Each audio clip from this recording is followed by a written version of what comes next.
Okay, so in this video we'll be taking a look at the topic of ectopia lentis और lens displacement. ठीक है, it's a displacement of the lens from its normal position. अगर normal position of lens जिसमें वो attach हुआ होता है with zonular fibres to the ciliary body, वो अगर वहाँ से डिस्प्लेस हो जाए that will be called as ectopia lentis, या लेंस अपनी नॉर्मल पोजीशन में नहीं है. राइट, अब जो डिस्प्लेसमेंट है वो कंप्लीट भी हो सकती है और पार्शियल भी हो सकता है. If it's a partial displacement of the eye lens that will be called as subluxation. ठीक है, it's a partial displacement of lens from its normal position but the lens is still in the pupillary area. अभी वो अपनी normal area से displace तो हो गया but अभी वो प्यूपलरी एरिया में ही है.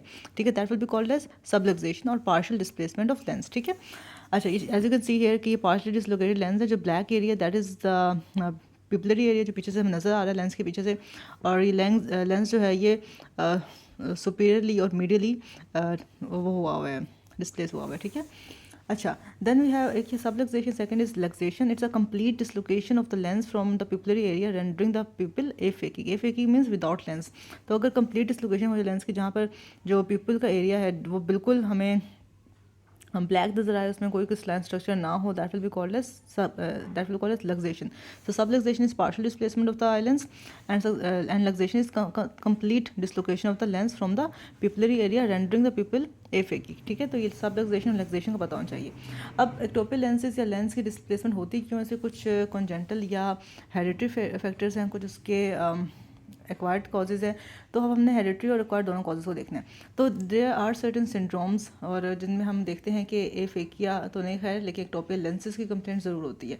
अब एक्टोपियल लेंटिस के बारे में बात की जाए तो ये एक तरह से एक सिम्टम भी है डिफरेंट सिंड्रोम्स का, एक पार्ट भी है डिफरेंट सिंड्रोम्स का. तो one disease is familial ectopia lentis. Familial ectopia lentis एक ऑटोसोमल डोमिनेंट डिजीज, इसमें बायलेटरल सिमेट्रिकल डिस्प्लेसमेंट मिलती है हमें आई लेंस की.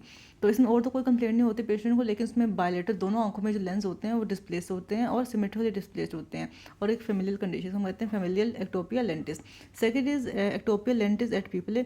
इसमें ये होती है कि जो लेंस है वो भी डिस्प्लेस हो रहा है, प्यूपल भी डिस्प्लेस हो रहा है, but both are displace in the opposite direction. ठीक है, that is called as ectopia lentis et pupil. It is displacement of the pupil and the lens in the opposite direction. ठीक है, ये second cause है. Third is Marfan syndrome, जो आपने भी पढ़ा होगा. मार्फन सिंड्रोम कनेक्टिव टिश्यू का डिसऑर्डर है जिसमें हमें कुछ सिस्टमिक डिजीज कुछ सिस्टमिक सिम्टम्स मिलते हैं, और साथ में हमें एक्टोपियल लेंटिस की भी कंप्लेंट मिलती है.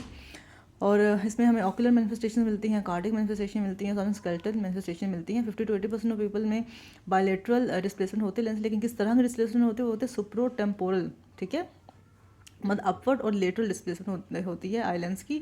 तो सुप्रो टेम्पोरल डिस्प्लेसमेंट हमें मिलती है आई लेंस के इन द मार्फन सिंड्रोम. ठीक है, और इसमें जो अकोमोडेशन है वो रिटेन रहती है टू सम एक्सटेंट, क्योंकि जो जोनुलर फाइबर्स हैं उनकी अटैचमेंट्स समहाउ इंटैक्ट हैं. जिन फाइबर्स से लेंस अटैच हुआ है टू द सिलरी बॉडी, वो जोनुलर फाइबर्स समहाउ इंटैक्ट हैं, जिसकी वजह से अभी अकोमोडेशन कंप्लीटली लॉस्ट नहीं हुई. तो मार्फन सिंड्रोम में हमें थोड़ी बहुत अकोमोडेशन मिलती है, अदरवाइज लेंस डिसलोकेशन से अकोमोडेशन भी खत्म हो जानी चाहिए ना.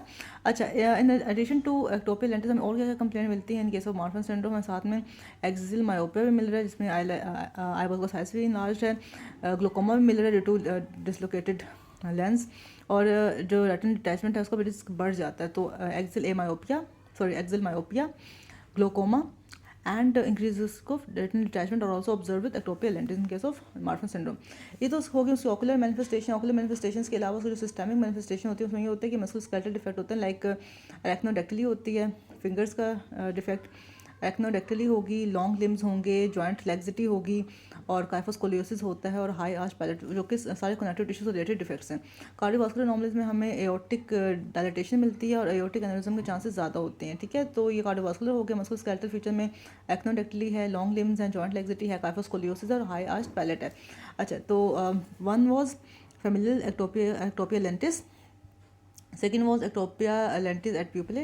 Third was Marfan syndrome, and fourth hereditary factor hereditary disease Weil-Marchesani syndrome. अब Weil-Marchesani syndrome में होता ये कि bilateral anteroinferior lens displacement है, जिस वजह से पीपल ब्लॉक हो जाता है. पीपल ब्लॉक की वजह से समटाइम्स हमें ग्लोकोमा की कंप्लेंट भी मिलती है. और लेंस जो डिस्प्लेस होता है एंटीरियर चेंबर में डिस्प्लेस होता है बिकॉज लेंस इज माइक्रोस्फेरोफेकिया. जो लेंस होता है छोटे साइज़ का होता है और स्फेरिकल होता है इन शेप, ड्यू टू विच इसके इंटीरियर चेंबर में डिस्लोकेशन भी कॉमन होती है, और इसके अलावा इसके एंट्रो इन्फीरियर डिस्प्लेसमेंट भी कॉमन होती है, और इसमें पीपल ब्लॉक के सिम्टम भी आते हैं. इसमें हमें ग्लोकोमा की कंप्लेंट भी मिलती है. तो दैट इज़ वेल-मार्चेसनी सिंड्रोम. ठीक है, ये भी ऑटोसोमल, ये ऑटोसोमल रिसेसिव है, जबकि जो फेमिलियल एक्टोपिया लेंटिस वो ऑटोसोमल डोमिनेंट था. ठीक है, अच्छा, तो मार्फन सिंड्रोम में हमने बोला था कि सुप्रो टेम्पोरल डिसलोकेशन हो रही है, ठीक है, जबकि वेल मर्चेसन सिंड्रोम में एंट्रो इन्फीरियर डिसलोकेशन हो रही है आइलैंड्स की, और पीपल ब्लॉक भी हो रहा है, और साथ में हमें एंटीरियर चेम्बर में भी डिस्प्लेस हुआ हुआ मिलता है लेंस। और इसलिए होता है क्योंकि in case of Weill Marchesani syndrome जो लेंस होता है वो माइक्रोस्फीरोफेकिया होता है लेंस का, मतलब छोटा भी होता है, साथ में स्फेरिकल भी होता है लेंस, ठीक है बात होगी। अच्छा, इसमें और क्या हमें मिलता है, बायलेटरल इंफ्रोनेजल डिस्प्लेसमेंट भी मिलती है इसमें, ठीक है, एक तो एंट्रो इन्फीरियर हो रही है डिस्प्लेसमेंट, साथ में इंफ्रोनेजल डिस्प्लेसमेंट भी होती है लेंस की। अकोमोडेशन इसमें नहीं होती, हमने देखा था कि इन केस ऑफ मार्फन सिंड्रोम जो अकोमोडेशन थी वो रिटेन रह रही थी क्योंकि जोन्यूलर फाइबर्स ठीक थे, जबकि in case of Weill Marchesani syndrome accommodation भी लॉस हो जाती है क्योंकि जो जोन्यूल्स हैं उनमें डिसइंटीग्रेशन हो जाती है। And it is associated with other ocular features as well, just like Marfan syndrome, इसमें भी मायोपिया है, इसमें भी ग्लोकोमा है, उसमें भी रेटिनल डिटैचमेंट के चांसेस होते हैं, ठीक है। तो ये वेल मर्चेसन सिंड्रोम और मार्फन सिंड्रोम में एक्टोपिया लेंसेज कंप्लेन आती है। देन द नेक्स्ट डिसीज हमें एंजाइम की डेफिशिएंसी मिल रही है, दैट इज सल्फाइड ऑक्सीडेज। अच्छा, ये oh my bad, Weill Marchesani, my bad.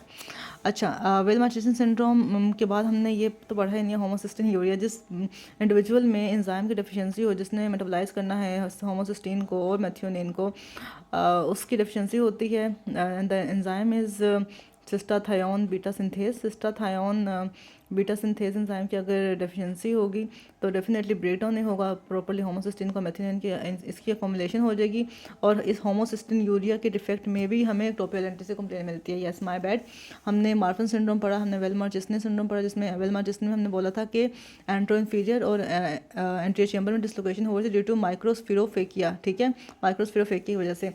जो आगे कंप्लेंट थी वो दरअसल हमें होमोसिस्टिन यूरिया की वजह से मिलती है क्योंकि इसमें एंजाइम डेफिशिएंट होता है सिस्टाथायोन बीटा सिंथेज, जिस वजह से एक्युमुलेशन होते हैं होमोसिस्टिन की और मेथियोनिन की, और ये कॉज कराते हैं बायलेटरल इंफोनेजल डिस्प्लेसमेंट। एंट्रो इन्फीरियर डिस्प्लेसमेंट हो रही है किसमें, वेल मर्चेसन में, सुपर टेम्पोरल हो रही है मार्फन सिंड्रोम में, और इन केस ऑफ होमोसिस्टिन यूरिया किस तरह की डिस्प्लेसमेंट हो रही है लेंस की, दैट इज इंफ्रोनेजल डिस्प्लेसमेंट हो रही है लेंस की इन case of homocysteine urea accommodation, और इसमें अकोमोडेशन लॉस्ट होती है।